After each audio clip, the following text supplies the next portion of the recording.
Hello friend, good morning. Rimpa's ক্রিয়েশনে তোমাদের সকলকে অনেক অনেক স্বাগত, অনেক অনেক ভালোবাসা। নতুন একটা সকালে, নতুন একটা দিনে নিজের জায়গায় চলে এসেছি। সকলকে জানাই হ্যাপি নিউ ইয়ার।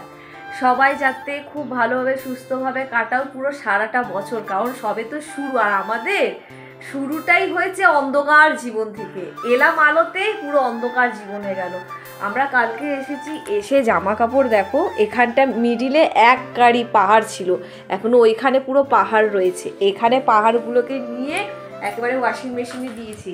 আর ঠাকুরের জিনিসপত্র ওখানটা সব রেখেছি, আস্তে আস্তে করে করবো, কারণ একেবারে করে উঠতে পারবো না। এখনও ওই যে ব্যাগের পাঠশালা রয়েছে, ব্যাগগুলোকে ধুতে হবে। এই জামা কাপড়গুলো যেহেতু হালকা রঙের, এবার জামা কাপড় দিয়ে রং উঠবে কোনটা সেটা জানি না। কিছুটা সাদাগুলো হাতে কাচবো, আর ভারী ভারীগুলো ওপরে কাচতে দিয়ে এসেছি। এখনও এইটার মধ্যে এখনও ব্যাগে বাকি আছে, এখন অনেক জামা কাপড়ই বাকি আছে। আর এই যে কালকে থেকে স্কুল চালু, মনের সুখে এখন টিভি দেখে নিচ্ছে, কারণ আজকেই ওর লাস্ট, আজ থেকেই ওর পড়া চালু। পুরো লন্ড ভন্ড চচ্চড়ি হয়ে আছে। কিছু জিনিস এখানে রয়েছে, যে হাঁড়ি টাড়ি, একটা হাঁড়ি দিয়ে দিয়েছি আমাদের এখানে একজনকে। ওর চারিদিকে শুধু ছড়ানো ছিটানো। এখানে প্রসাদ খুলেছিলাম, প্রসাদটা দিয়েছি। এখানে ঠাকুরের জামা কাপড়, বাসি সমস্ত কিছু দেখাবো তোমাদেরকে আস্তে আস্তে করে, কিন্তু একটু গুছিয়ে উঠি। এখন যাচ্ছি ওপরে, যেই সব ভারী ভারী জামা কাপড়গুলো দিয়েছি মনে হয় হয়ে গেছে কাঁচা।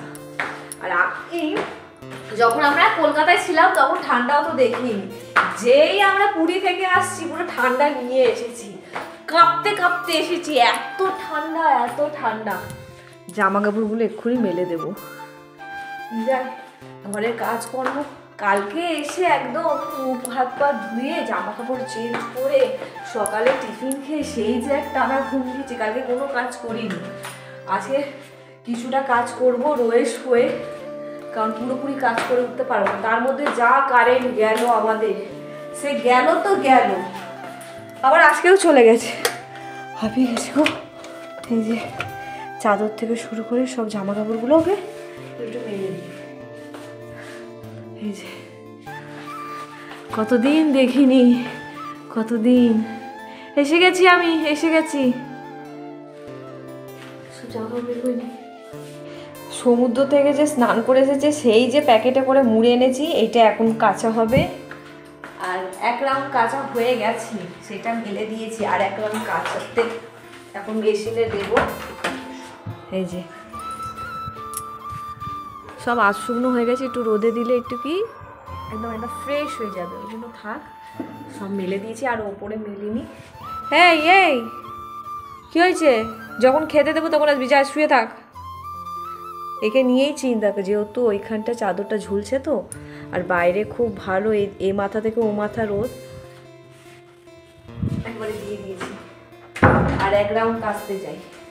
মোটামুটি আজকে অনেকটা আমি গুছিয়ে নিতে পারবো, ওই জন্য জামা কাপড় আমি কাচতে দিয়েছি। আর এই যে দেখো না, এই রাউন্ডটা বাকি আছে, যেহেতু এখানে জামা কাপড়গুলো চাদরটা দিয়ে রং ওঠে বলে এটা দিইনি। আর এই চাদরটা কাচতে হবে, এখনও বাকি আছে। এগুলোকে মানে এটা হলো রঙের পাঠশালা, এগুলো সব পরিষ্কার করবো, এটা তো কাচবো। এগুলো সব কাচার বাকি আছে, এখন এইটা মেশিনে দিতে চাই। রিশু যাও, স্নান করে নাও, তাড়াতাড়ি যাও।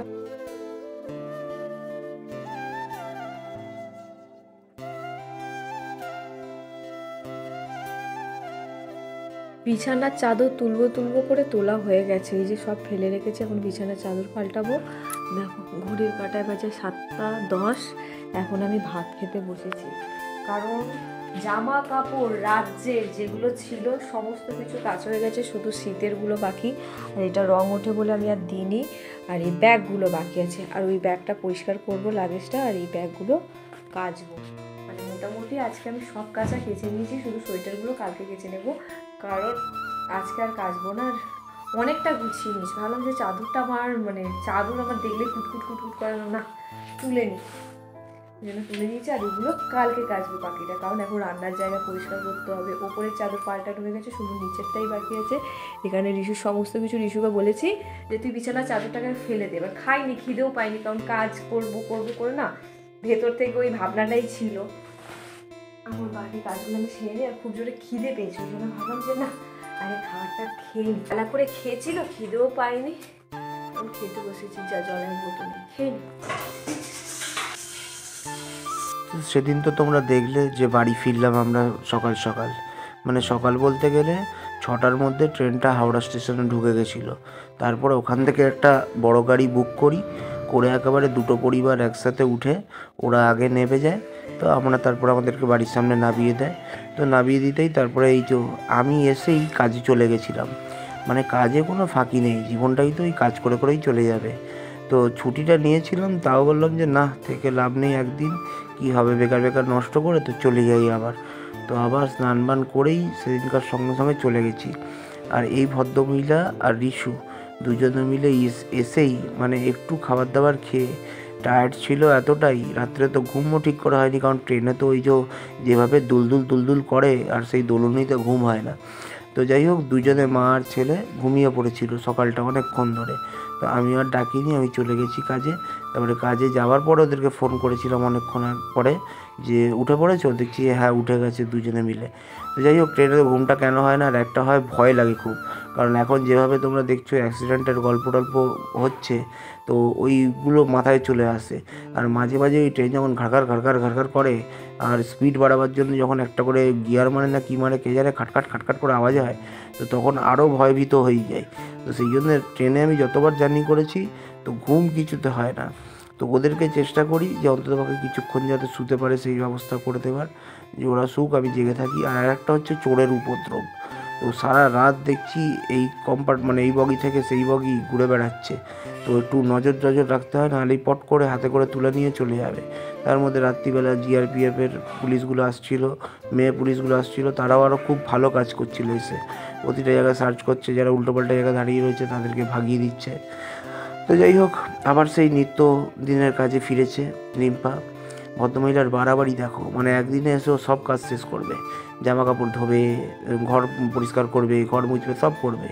এই তো একটা ছোট্ট শরীর, তারপরে যদি চাপ হয় কে সামলাবে? আমার বাবা। যাই হোক, সামলাতে তো হবেই। ভদ্রমহিলা এখন উঠে পড়েছে দেখো, মানে একেবারে দস্তি ধরনের মেয়ে ছেলে, দেখতে পাচ্ছ? এই রান্নার জায়গাটার ওপরে সেলফের ওপরে উঠে এখন এগুলো মুছছে। এখন যদি এই সময় পটাত করে পড়ে তো কে দেখবে বলো তো? যাই হোক, ওসব বোঝে না, ও বোঝে যে পরিষ্কার করা, আগে পরিষ্কার করে ফেলি, তারপরে যা হবে দেখা যাবে। তো যাই হোক, সেই আমরা আবার পুরনো জীবনেই ফিরলাম। তো এটাই তো স্বাভাবিক জীবন। তো ওটা শুধুমাত্র একটু অভিনয়, মাঝখানে একটু আমরা এনজয় করতে গেছিলাম, প্রভুর কাছে দেখা করতে গেছিলাম। তো আবার যাব আমরা। খুব আনন্দ হয়েছে, খুব মজা হয়েছে, সবাই খুব মজা করেছি, আনন্দ করেছি। বিশেষ করে অমিতও আনন্দ করেছে, কারণ অমিত প্রথমবার গেছিলো। আর রিশুও মানে বোঝা অবস্থাতেই প্রথমবার গেল। এর আগে যখন গেছিলো তখন মোটামুটি ছোট ছিল, ওর অতটা মনেও নেই। এর পরের বারে আবার যাব, যখন প্রভু আমাদেরকে ডাকবেন, তখন কয়েকটা জায়গায় সাইট সিন করবো। এইবারে করতে পারিনি কারণ সময়টা কম ছিল, কারণ আমরা বিশেষ করে গেছিলাম ঠাকুরের কাছে, আমাদের প্রভুর কাছে গেছিলাম। ওই জন্যেই আমরা একবারে মানে একটা ট্যুরেই দুবার প্রভুর দর্শন করেছি। প্রথম দিন তো গিয়ে দর্শন করেছি, দ্বিতীয় দিন রাত্রিবেলা আবার গিয়ে দর্শন করেছি। ওই যে লাইন, মানে এই সময় যে ভিড়টা থাকে, সেই ভিড় ঠেলে যে লাইনে করে গিয়ে প্রভুর দর্শন করা, তার মজাই একটা আলাদা। মানে প্রথম দিন তো ধাক্কাধাক্কি খেয়েছি, দ্বিতীয় দিন রাত্রিবেলা যখন গেছি তখন একটু কম হলেও কিন্তু ভিড় প্রচুর ছিল, ভেতরে তো ধাক্কাধাক্কি একদম হচ্ছিল। তো সেই যে বললাম, এই যে মজাটা, এই যে প্রভুকে দেখার যে কী বলবো, একটা মনের যে শান্তি, এটাই সব থেকে বড়ো জিনিস ছিল, কারণ গেছিলাম ওনার কাছেই। তো সাইট সিন পরেও দেখা যাবে। তো ওই জন্যে আমরা আর এদিক ওদিক কোথাও যাইনি, শুধু প্রভু আর ওই বিচে এইটুকুতেই কাটিয়ে দিয়েছি। আর বাকি তো হচ্ছে বাজার করা। তো কী কী শপিং করেছে, কী কী বাজার করেছে, সব তোমাদেরকে তাড়াতাড়ি আস্তে আস্তে করে ও দেখাবে। একটু সব গুছিয়ে নিক, ঠিক আছে? 12টা বাজতে যায়, মানে 12টা বেজে গেছে। জাস্ট এখন ঘরের কাজ শেষ হলো, সমস্ত কাজ কমপ্লিট করে নিয়েছি। স্নান টান করা হয়ে গেছে। এই যে এখন রাতে ডিনার করতে বসেছে। এই যে এখন ডিম ভাজা হয়েছে, এটা সোয়াবিন আলুর তরকারি, আলু চচ্চড়ি। ভদ্রলোকটা বানিয়ে নিয়ে এলো, খুব খুশি হয়েছি। শুধুমাত্র এই ব্যাগটাই বাকি, আর ঘর পুরো চাকাচাক ঝাঁকাচ্ছাক, সমস্ত কিছু কমপ্লিট হয়ে গেছে। উফ, কি ভালো লাগছে। শুধু এইটা কাঁচা হয়ে গেলে পুরো ষোলকলা পূর্ণ হয়ে যাবে। কি কি কিনেছো দেখিয়েছো? না, কিছু সব দেখানো হবে, পরে দেখাবো। এখন আর শরীর চলছে না, কালকে দেখা হবে নতুন একটা ভিডিওর সাথে। আজকের মতো এখানে।